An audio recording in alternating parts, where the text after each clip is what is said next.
Howdy ho folks, it's your multiversal medium here with something completely different. Today, we're in the world of Tamriel to talk about a few oddities in Oblivion. So I'm not just chatting with you from the original Oblivion, but in the Oblivion Remaster as well. Now, we've got a triple creature feature today with everyone's favorite meta monster, Cakes on Makeup. We'll be going over 3 different quests that made some odd choices when it came to the remaster. All the quests are timestamped down below, and at the end of the vid, I'll be discussing some nuances between the 2 games. So feel free to pop around the video as you see fit. So starting off, we're at Fargyle Inn, a small roadside stop near the Inn of Ill Omen for you murderous types. Inside this inn, we'll find a Khajiit stuck between a rock and a hard place. This wondrous kitty has lost something so dear that any upstanding member of society would jump at the chance to help. You see, Sheogorath has lost her potatoes. Not just any potatoes, mind you. Her jumbo potatoes to make her potato bread. I'll let her fill us in. Can you help me find my lost jumbo potatoes? Please, you must help me find them. If I don't have them for the next batch of my famous potato bread, I don't know what I'll do. How stupid I was to leave them outside all alone like that. All I wanted to do was give them some sun. Next thing I knew, they were gone. I saw someone running off to the west, but I'm too frightened to journey into the woods alone. Please, can you help me? I'll pay you well, I swear. Now, after getting this quest worthy of a full D&D crew, we'll make our way west of the inn in search of the big bad that stole such a thing, and we'll come across a heinous ogre. Now I know what you're thinking. An ogre at level 1? How in the heck are you going to do that? And honestly, you'd usually be right. As you can tell, this guy hits hard and can almost one-shot me. That being said, as we know, Cakes on Makeup is the newest meta this side of the Dragon Break, so she can easily placate this ogre with a spell she got from choosing her class in the sewers. After all, Oblivion's level scaling mechanic is bad, but it, like every Bethesda mechanic, has its exploits. And this ogre isn't above level 2 when I'm only level 1. One beatdown later, and we're the newest hero of the kingdom. You have them, I can sense they're with you. Oh my goodness, you found them, oh, I could kiss you. As promised, I owe you a reward for your efforts. I present you with my first batch of famous potato bread, more valuable than gold. Enjoy. With a generous reward of potato bread. That being said, that's how this works in the original Oblivion. Switching to the remaster may take a keen eye, or should I say ear, to notice the differences. As we chat with our wayward quest giver, the well-traveled hero of Kvatch will probably notice something odd. Oh, can you help me find my lost jumbo potatoes? Please, you must help me find them. If I don't have them for the next batch of my famous potato bread, I don't know what I'll do. How stupid I was to leave them outside all alone like that. All I wanted to do was give them some sun. Next thing I knew, they were gone. I saw someone running off to the west, but I'm too frightened to journey into the woods alone. Please, can you help me? I'll pay you well, I swear. That's right.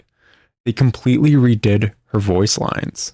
I'll pay you well, I swear.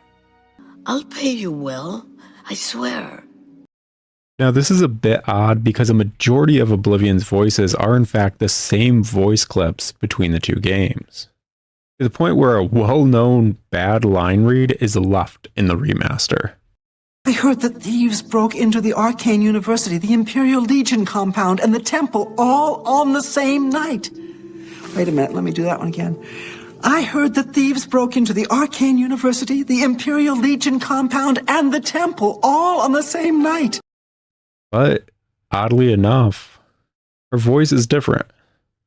We'll talk more about this at the end of the video in the Nuances section. But moving on, the rest of the quest is mostly the same. An ogre has the potatoes we seek, and we'll have to lay down the beat down to get them. That being said, this ogre is no immune to this illusion spell of calming them, meaning they're either over level 2 or just weirdly enough not classified in the same category as they were in the original game, meaning you can't use this illusion spell on them. At first this seems like an issue, but as we can tell, this guy now hits like a wet sponge, at least compared to his earlier generation counterpart, and he can easily be smacked down for starting crap. Small walk later and, well, quest complete.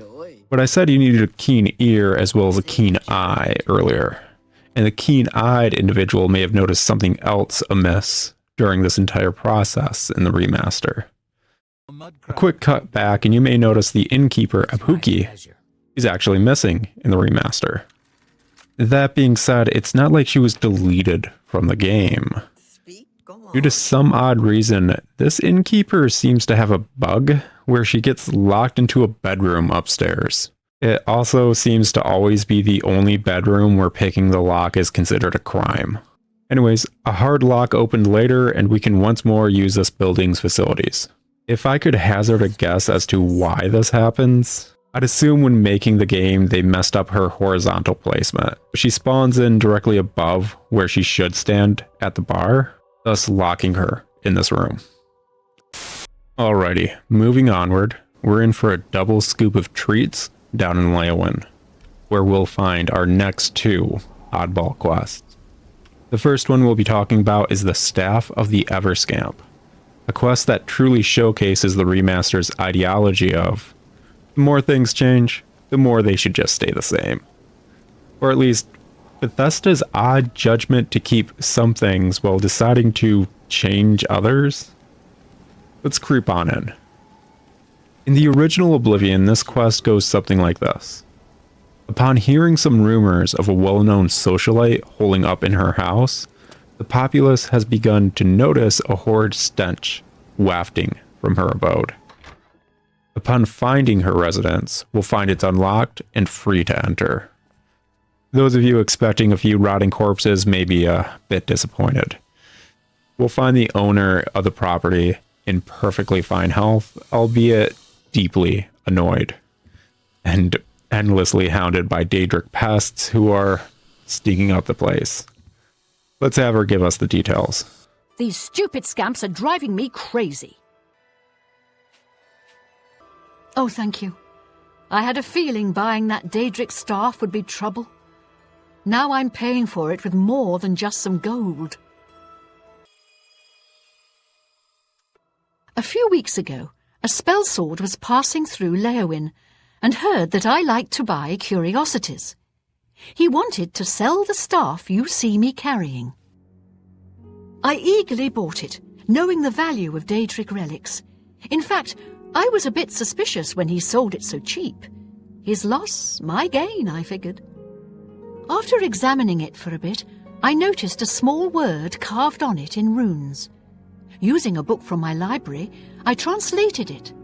The word was nonsense. However, when I spoke it and held the staff, 4 scamps suddenly appeared. I thought I was done for. Strangely, they all just stood there. It didn't take long before I realized they were following me.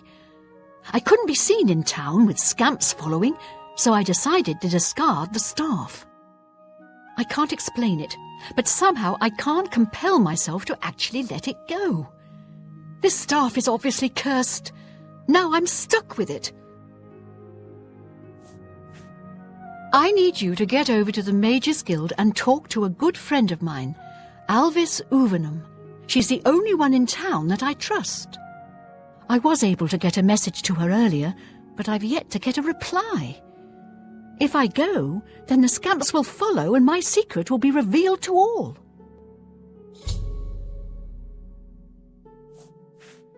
Alves should be able to help rid me of this staff. We play cards at the Three Sisters often and are old friends. Seek her advice. The beastly little creatures are nasty, smelly, noisy, and wrecking my beautiful house. I must be rid of them. I can't let people know I have scamps in here, or they'll think I've taken to Daedra worship. Try explaining that to the town guard. That's rough, buddy. But with a spring in our step and a smile on our lipstick, we'll be the good Samaritan and help her out. Popping by the Mages Guild isn't much of a hassle, after all, and it's just to deliver a message. Poor Rosentia. She's... Frankly, the smell gave you away. You must have stepped in... Well, let's just say something that isn't pleasant. Just be sure and keep this quiet. If the other mages even knew that I was involved with Rosentia's new guests, I could get kicked out of the guild. Oh, yes. Don't bother trying to kill one of them. As soon as you do, another will take its place. It's endless. Quite the curse, eh? Sheogorath certainly has a sick sense of humor. Doing a bit of digging, I'm afraid Rosentia's been stuck with the staff of the everscamp. Nasty bit of fun by Sheogorath, I'd say. The only way she can be rid of it is if someone willingly accepts it. It can't be discarded in any other manner. No one would buy that thing once it's activated like it's been. The only chance is to return it to its original resting place, Darkfathom Cave. Inside the cave, there's rumored to be a shrine to Sheogorath. That's where the staff can finally be dropped, and the scamps should remain behind. I also learned that the staff makes the owner move much slower than normal. I suppose it's another way the creator upped the annoyance factor. Please, bring Rosentia this information at once. And if you can, help her. I think she's about to crack under the pressure, poor thing. Okay, well, we can see where this quest is going, huh? Meeting back with Rosentia will let us give her the details. Scamps are making my home. I was afraid you wouldn't come back. How am I ever going to get scamp smell out of my fine linens? Oh, please, I beg you, take this staff to Darkfathom Cave and get rid of it and the scamps forever. I can't fight, and who knows what's guarding the shrine? Plus, do you know how dirty caves are? It'll ruin anything I wear. Do this for me, and I'll reward you with another one of my curios I picked up a few years ago. A valuable ring. Are you ready? Here's the staff. As soon as you leave, the scamps will thankfully follow. Do be careful. I don't wish your death on my hands as well. And be goaded into fixing her problems. But you know how it is in RPGs. They'd be pretty boring if you didn't do everyone else's chores and errands, I guess. Now, making our way to Darkfathom Cave, it should be let known that Cakes on Makeup is built around the ideology that you can talk things through. Or at least try before coming to blows. The ogre was a different story. We all know how divine potato bread is after all. So as opposed to fight in this dungeon, Cakes on Makeup instead will ask help from her new friends, the everscamps. As the quest said, these guys are constantly following you, and basically immortal because they respawn. In fact, they're an infinite source of petty souls and combat-based EXP. But unless you hit them, they're basically passive, and will only really retaliate against you. That being said, With a bit of magical persuasion, these little guys will become an immortal army of face-slapping nerds for your face-slapping needs. All you need is a lovely spell like this Scamp Tamer spell. A custom spell I made based around the command creature spell. I know what you Oblivion veterans are wondering. How did I make a spell at level 1 without doing the Mages Guild? And, well, that's simple actually. Among the countless annoying pop-ups in the sewers, one mentioned we inherited a tower on top of a mountain. Because apparently one of our family members bought the entirety of a timeshare ski lodge and forgot to scam people with the timeshare bit. Within the tower, we can find a spell-making station, as well as an enchanting station. Two things usually locked behind an entire questline of hassles. So with a command creature spell bought in coral and a few mage tallow candles, bam, the Scamp Tamer spell is made. Huh? How did I afford the candles when they cost several thousand gold each? Well, I rolled a few and got willing and dealing is all. Don't hate the player, hate the game. Back in Dark Fathom Cave, we can get these little scamps to fulfill their toddler-like destructive tendencies. Now, anytime we start combat, we can cast the Scamp Tamer spell to command a creature in an area of 10 feet for 1 second on the scamps. This will aggro the little guys onto the enemy that's targeting me until they die. And upon their revival, another motivational push will get them back in the fight. Congrats, we're officially delegating using our hands to talk now.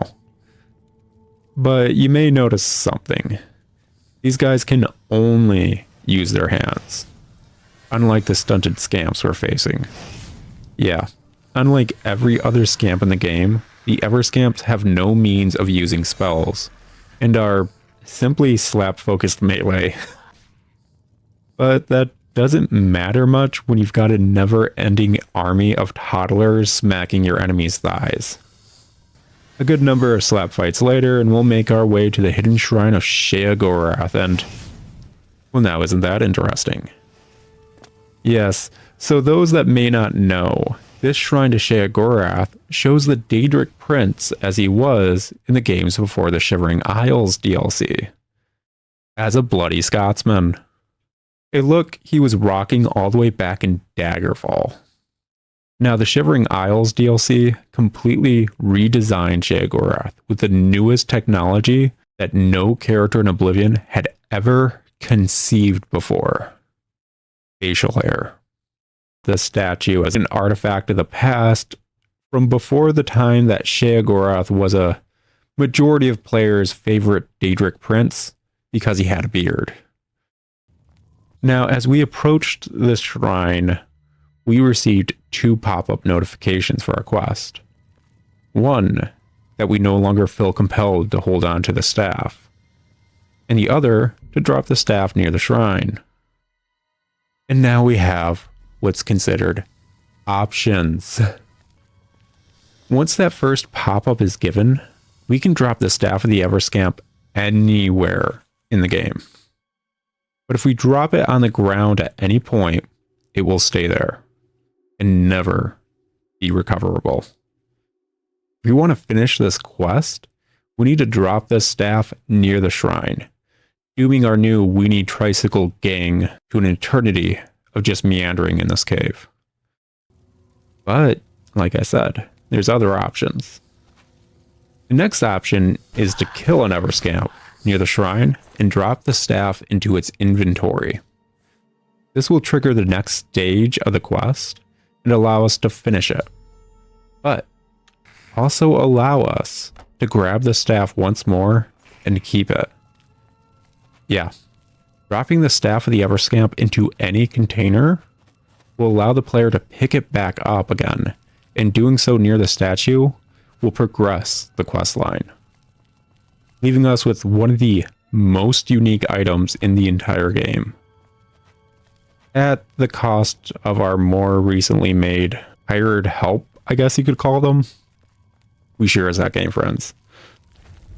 The staff, once back in your possession, is yours to keep, as long as it's never dropped to the ground, and you can finish the quest perfectly fine like so. I don't see any scamps or the staff. As promised, here's the ring.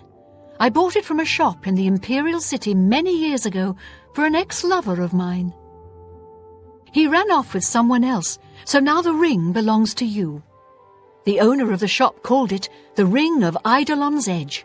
I think you'll like it.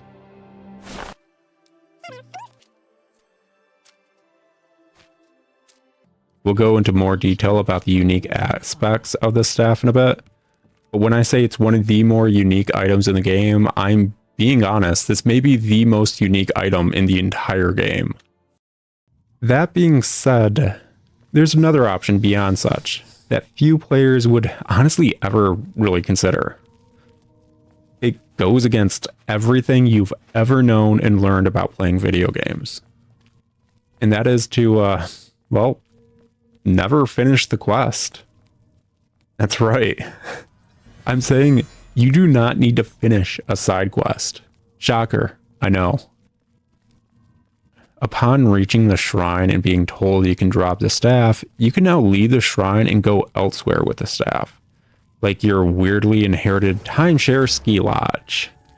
Now, since we are no longer at the shrine, doing the same trick of dropping the staff into a container and picking it back up will allow you to do what you want with the staff and add a few tricks to it, but also keep the scamps at your beck and call. So now we have the best of both worlds. And we can talk about what makes the staff of the everscamp one of, if not the most unique item within the entire game. It's not just the fact it has a unique model, something Oblivion really tends to avoid with a majority of its unique artifacts. No, it's the fact that picking it back up makes the item an unenchanted staff. The only unenchanted staff in the game besides the quest item for the Mages Guild. Said quest item later being given an enchantment as part of the quest line. Yeah, the staff of the everscamp is the only staff that the player can choose to enchant themselves. Now before you start frothing at the mouth, there's rules, just like everything else. Since the staff is a weapon, and the only weapon of its type that the player can enchant, it can only be enchanted like other weapons in the game, which means the staff can only receive enchantments that trigger on touch. Yeah, the staff of the everscamp can only ever be a beating stick, sadly, and it can never shoot thunderbolts to faraway enemies like you're probably hoping for. But that's a small price to pay for a unique staff with unique freedom of choice. Paired with a unique entourage of endless EXP of cannon fodder, the staff of the everscamp is a greatly exploitable tool in Oblivion, no matter how you look at it. But that's in Oblivion, and people are playing the remaster. And how does this quest and item work in the newest hotness since pre-printed books? Well, let's find out. One quest giver giving the same quest and dialogue These stupid scamps are driving me crazy. to another NPC who gives... Poor Rosentia. She's been trapped in her house for days. Wait, what? Hear that the Nords of Sky Poor Rosentia. not been good. Poor Rosentia. So it seems Alvis is yet another random NPC with new voice lines. Honestly, I'd have to do a proper deep dive to see if this is due to certain races of NPCs being revoiced, or if it's only certain NPCs. Because if all NPCs of X race and Y gender were revoiced, that'd make more sense. Anyways, now with that small oddity mentioned, the rest of the quest and everything is exactly the same. I kid you not, nearly every aspect of this quest is the same. From being able to get a slap-happy group of scamps going, to how to keep the staff, to enchanting the staff.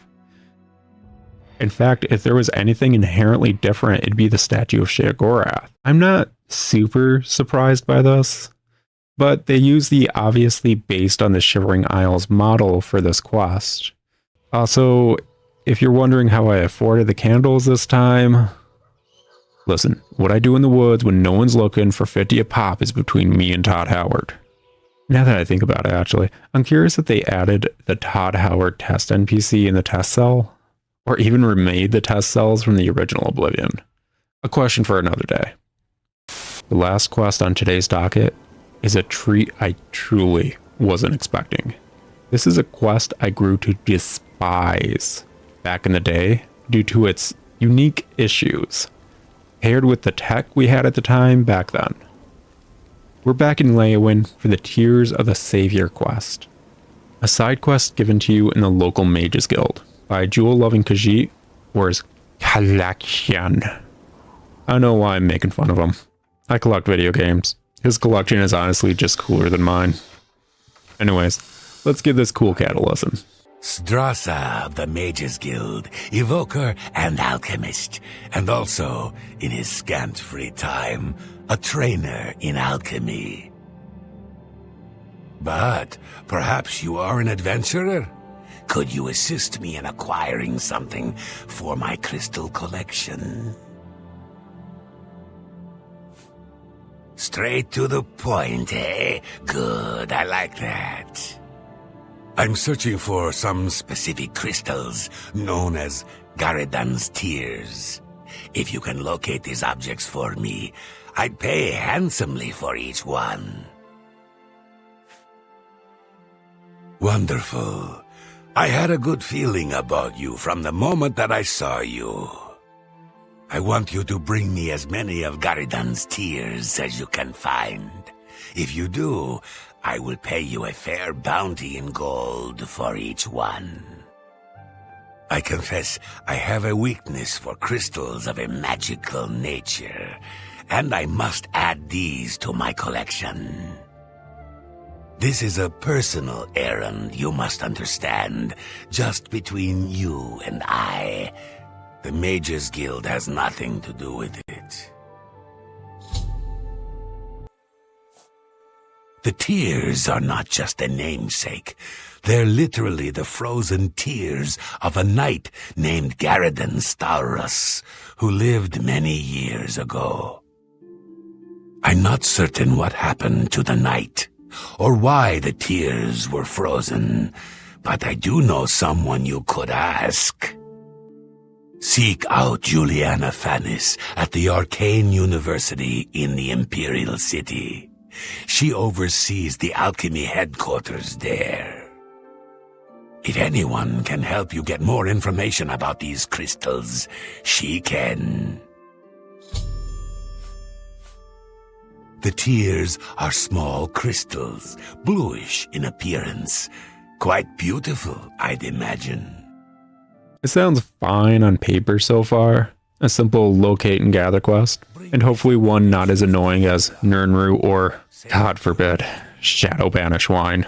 So let's make our way to the Imperial City Mages Guild to learn more about these magical tears and where we might find them. Luckily, we've got a nice little NPC to point us in the right direction. Yes? What can I help you with? You aren't the first person to go looking for those. Quite a remarkable story, really. I know a bit about it. Certainly. Garadan was a knight who lorded over a small village of peaceful farmers. One harvest summer, there was a horrible drought. The farmers appealed to Garadan to discover a solution. He spent a week consulting with sages until one of them mentioned a possibility. The sage told him of an artifact called the Everflow Ewer. The vessel, which looked like a silver pitcher, was said to supply endless water. Yes, indeed. Legend has it that Garadan found the ewer, and that it was guarded by a fearsome creature. It is also said that the creature froze him. When Garadan realized his quest was a failure, and he wouldn't be able to return and save the farmers, he began to shed some tears. As the ice enveloped him, some of his tears were frozen as well. Some even say that the divine, Mara, took pity on the poor knight. To commemorate his kind heart, She imbued the tears with some sort of magical power. That's only rumour, though. You know, if you're really interested in more, there's a book I read once called Knightfall. It may have more about Garridan. I think I saw a copy last time I was at the first edition bookshop in the Market District. I wish I could tell you more about them, but that's all I remember from speaking to my colleagues here at the university. Well, at least a bit more in the right direction. A bit of personal research isn't inherently bad. And I grew up with Morrowind, so it's not like I can't handle this. Dropping by the bookstore, we can get a fun read for a decent price, and skim through it if we want. But if you're the run and gun type, you can just open the book and move on with the quest. That being said, I'll read the book aloud at the end of this quest line, and you can find it, or skip it via the timestamps below. Now, making our way back to the Imperial City Mages Guild, Julian actually has exactly what we need. Anything else I can help with? Yes, I have them for sale. If you'd like to buy some, feel free. They're top quality. I refined them myself. Buying a batch of refined frost salts means we're ready to go with the actual meat and potatoes of this quest. We can find the dungeon we need to delve into north of the Imperial City, but luckily south of our ski lodge, meaning we can get there fairly quickly if we channel our inner goat and climb down the mountainside.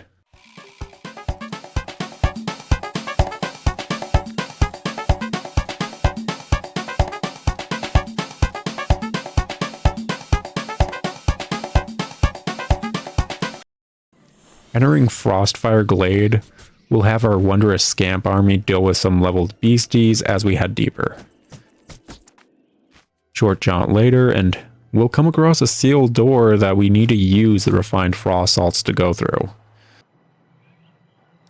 Luckily, we have a nice entourage to help us deal with anything on the other side. Guys? Guys? Okay, so that's no. It turns out that the Weenie Gang outright will not come into the Inner Glade for this quest. As for why, I genuinely do not know. But I do know this is now officially an issue. The Inner Glade of Frostfire Glade has a unique enemy of a certain type no matter the player's level. And it's something we honestly shouldn't be messing with at level 1. It's a Frost Atronach. In for a penny, in for a pound, I guess. But luckily for us, the same trick that helped us handle the potato-stealing ogre kind of works here. Our handmade scamp tamer spell can and will pacify this Atronach for a brief moment to help give us some breathing room and recover. With that in mind, it's just a showcase of which is tougher, a block of ice or fists trained to deadly weapons. It's fairly obvious which side won. Now, all that's left is finding these crystallized tears next to a unique set piece that's used only here in the entire game. This block of ice actually hides the silhouette of the fine knight forever frozen in his final moments against a frost Atronach that crushed his hope and dreams of saving his charges. That being said, admiring this is kind of an effing hassle because of the constant damage you take in this area. Yeah, the area around this huge block of ice has a constant aura of frost damage and will go off every few seconds, making any and all traversal in search of the tears a challenge. But that's not all. Although it's not being showcased as horribly on your screens, it should be noted. My main experience, as well as many people's main experience with Oblivion, was on the Xbox 360 with a CRT TV, meaning the bloom and billowing smoke effects of the zone made visibility practically non-existent. And although that is remedied partially via HD screens and partially via messing with the settings, finding this quest MacGuffins truly is is something that will always drive me mad. But with all 5 tiers, we can make our way out and back to Sidrasi for a reward of some gold. You look like you've seen some travel. You found 5 of the tiers? Fantastic. This turned out better than I expected. Perhaps a little bit of a bonus is in order. They're the pride of my collection. On the flip side, in the remaster, this quest goes a bit differently in a great way. The quest setup is largely the same, only having any noticeable differences once we make our way into the inner glade. Firstly, the Scamp Tamer spell will not work on Captain Cool for some reason, but we had a similar issue with the Ogre, and the enemy rebalancing done in this game means this fight isn't much worse even with that. Secondly is the actual crux of the quest. As we make our way towards the frozen form of our heroic knight, the keen-eyed hero Kavash will notice a wonderful lack of frost damage. A delightful change, to say the least. But that's not all. The lack of bloom in the remake gets rid of a majority of this quest's issues, but the tiers themselves are actually slightly more recolored to more easily stand out, being a more noticeable blue this time around. Honestly, perhaps the items themselves aren't recolored so much as the entire game is. But either way, what once was a trial of patience that I despised as a kid has now become a quick and easy cakewalk through the glade. Our reward is the same as earlier, but the players of the remaster can know that this quest is something that they don't need to avoid whatsoever, and to grab it if they desire. Now, let's read that book real quick. The Legend of Garridan Stalros, excerpt from Knightfall, Tales of Heroism and Chivalry. And so it came to pass that on the first month before the harvest, nary a decent crop could be found in the drought-ridden fields of Farmantle Glens. 27 families, their bellies sunken and empty, turned to their lordship, who had been so fair to them in hard times before. The man ruled not with an iron gauntlet, but with a soft touch of silken kindness. My lord, Garridan Stalros, knight-errant of Farmantle Glens. I watched sadly as my lord, Garridan, looked out at the withered fields before him from his meager stone keep, and cursed the luck that tainted the skies and stopped the rain from falling. The families in his charge would not last the winter, which was always bitter and cold in the northern reaches of the Durals. His own supply of grain was already picked clean. There was barely enough to sustain him for the months ahead. I know if my lord had the food there, he would have shared it gladly, allowing his charges to pay him back in whatever time or manner they could afford. And in some cases, to those in dire need, give it to them without costs. Something had to be done, and it had to be done soon. Sparing not a drake, Garridan paid for the best sages he could find, and used the rest to buy as much surplus grain as he could wrest from the neighboring domains. A month passed and nothing surfaced. Winter's icy tendrils would soon creep across Farmantle Glens, causing the green to disappear from the landscape. Families would have to huddle close to their hearths, keeping warm and rationing the bits of food Garridan had given them. I could see Garridan's patience, which was immense, mind you, wearing thin.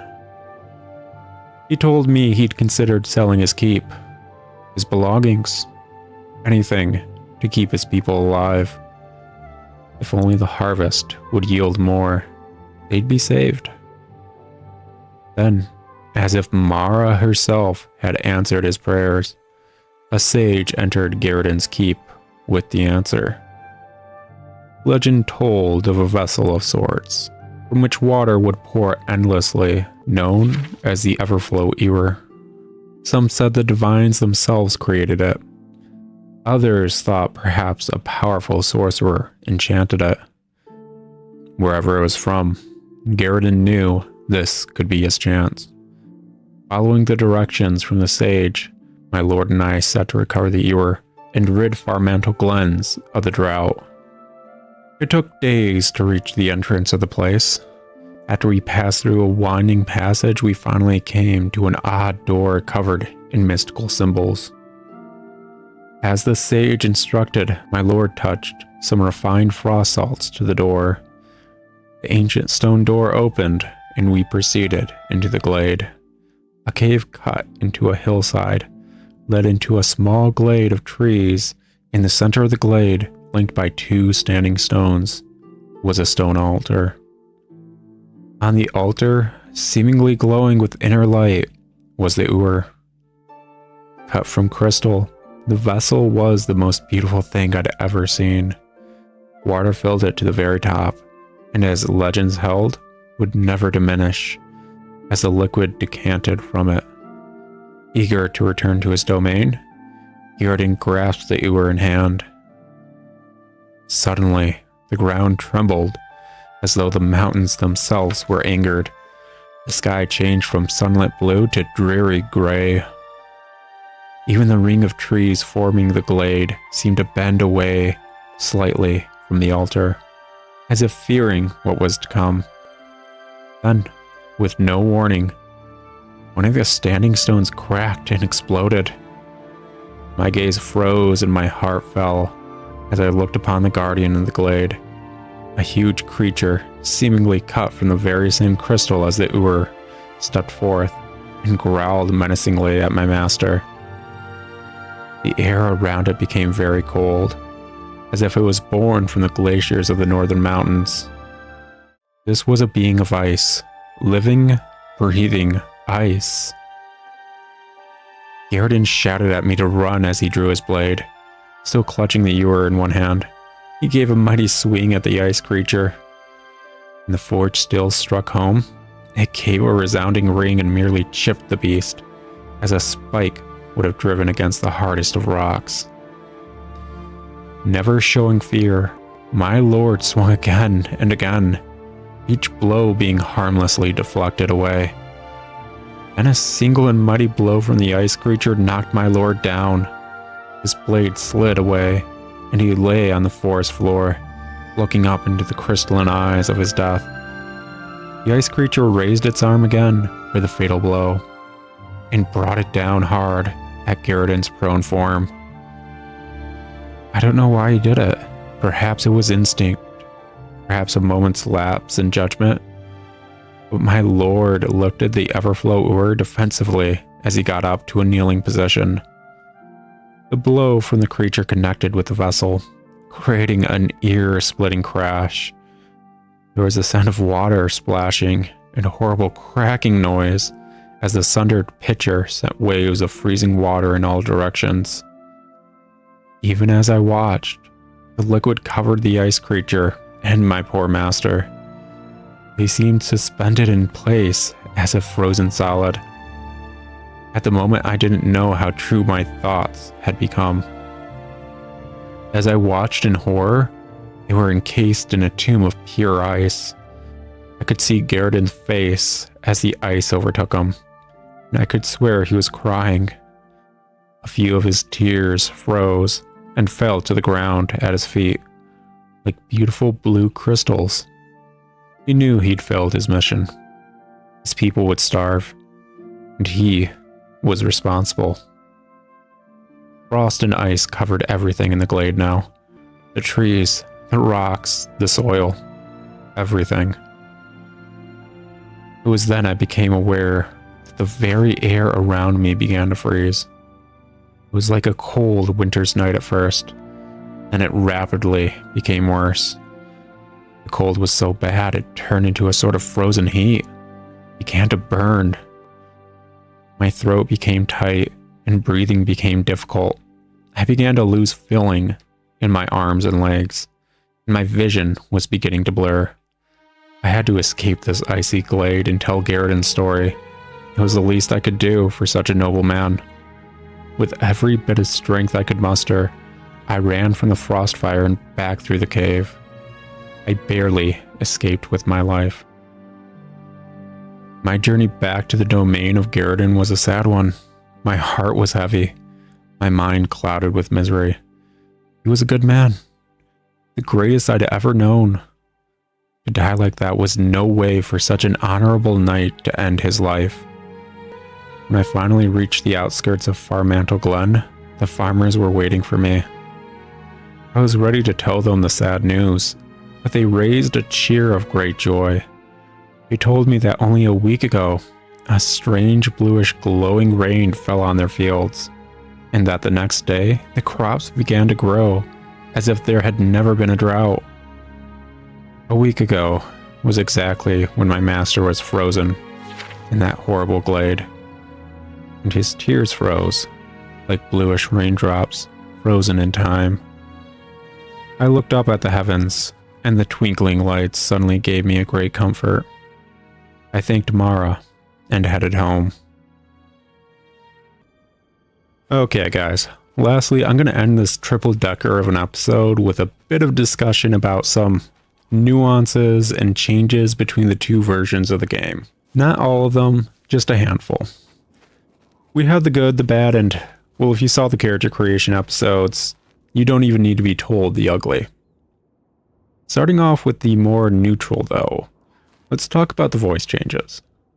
As we saw earlier, this episode had some NPCs revoiced, and it's rather obvious due to the shift in quality. I brought this up with my friend, and he'd mentioned a similar issue in Resident Evil Deadly Silence on the DS, where one NPC had completely re-recorded voice lines. He'd mentioned it to other major players in the Resident Evil community, but mostly was met with no one else knowing what it meant, or even noticing any difference. It wasn't until Bawkba streamed the game and pointed out the same thing that he found validation in this. The streamer in question actually isolated the voice clip and ranked up its volume, showcasing you can even hear a TV on in the background of the recording, meaning it was probably done last minute in an unprofessional setting. Oh, by the way, if you like Resident Evil and streams, I do recommend Bawkba. I'll link his YouTube down below if you do. I know I'm not a big enough frickin' YouTuber to do that, but like legit, it's there. It's valid and it's good. Anyways, the reason that may have happened, as well as why it may be happening in this game, could be for a variety of possibilities. From legal issues with voice actors or rights holders, to lost or corrupt files. There's a good number of possible reasons, and honestly, unless an insider gives their side as to what's going on, we can only speculate for now. Now, onto the good changes. The more seasoned hero Kovac will probably have noticed by now that skills, especially martial-based skills, seem a bit different this time around. The perks one gains from a good number of the skills are actually changed, and the most notable example, in my opinion, is Blade, Blunt, and Hand-to-Hand. The first will start to apply weaknesses to weapons as well as cause bleed damage. The second will grant the player a shield spell with power attacks as a buff, and occasionally silence their enemies. Lastly, our bread and butter, Hand-to-Hand, has gotten a wonderful buff, and I love it. Starting at level 50, you'll be able to disarm opponents with heavy attacks, as well as punch ethereal enemies, meaning you can now officially punch ghosts in the face. A true blessing. Later levels ramp up the player's fatigue damage they apply to their enemies, leaving their enemies in a state of being stun-locked, much like when the player blocks an attack without enough stamina. A call back to Morrowind, and honestly, a lovely change. Now, onto the ugly. And I genuinely despise this in the remaster. For whatever reason, the team working on the remaster, they were obsessed with adding invisible walls in a lot of places for whatever reason. It's honestly effing upsetting. The The remaster feels amazing to control compared to the original, and acrobatics has honestly never felt better in the entire series. But sadly, due to some power-mad devs, the explorative player will never truly reach the grandest of heights that you'd otherwise be able to. One of the reasons I always dealt with the Tears of the Savior side quest, even with my ever-looming hatred of it, was actually to gain access to Frostfire Glade in the original game. This area is an obscenely easy spot to get out of bounds, and if you're someone like me who loves running into the void, that's really tempting. Sadly, in the remaster, this area and countless others have invisible walls hand-placed to prevent the explorative player. I genuinely cannot comprehend why they were so heavy-handed in this regard. In fact, to better showcase my point, at home, feel free to enter Sideways Cave, a dungeon just south of the Imperial sewers you exited at the start of the game. The second area of the cave has a very noticeable top floor with countless obvious ways to reach it, all of which are blocked by invisible walls. Now, if you're stubborn like myself, you might find a way up there like I did. And feel free to tell me if you did down below. But if you did make your way up there like me, you'll find that there's nothing there. Not even something akin to something the devs might want to hide, like an untextured area or an unplaced wall.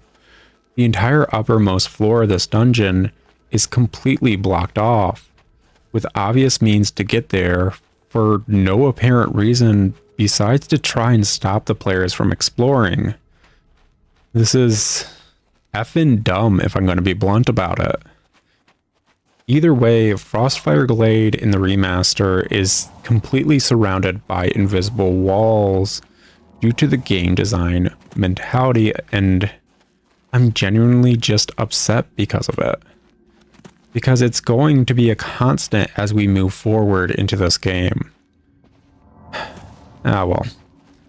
It is what it is, and I just don't like it, and I'm certain others won't as well. There's a few other odds and ends, but we'll save those for a different day, or maybe even a different ramble in another one of my series. Like the entire leveling system being great for the casual player, but infuriating for min-maxers. Anyways guys, it's about time we wrap this up.